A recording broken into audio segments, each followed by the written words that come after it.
Не на сите кинески производители на возила им оди добро, дури и кога имаат атрактивни модели. Меѓу нив е и NIO, за кој лани, пред крајот на годината, се разбра дека таложи загуби со темпо од дури 4,5 милиони евра дневно. Дека има вистина во тоа, сведочи и фактот што марката во јануари во Германија успеале да продаде само еден единствен автомобил. Се разбира, директорот доби отказ, а неговиот коментар на тоа беше дека нешто недостига.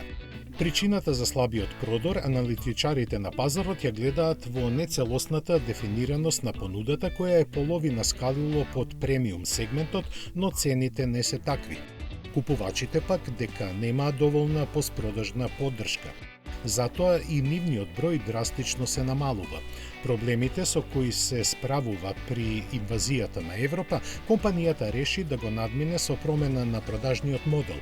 Место директно од сега ќе настапува преку овластени дистрибутери. На тој начин ќе се прошири присуството и приближи до купувачите. Но ќе се намали распространетоста на станиците за замена на батерии, кои NIO ги сметаше за еден од своите клучни предности во споредба со конкурентите.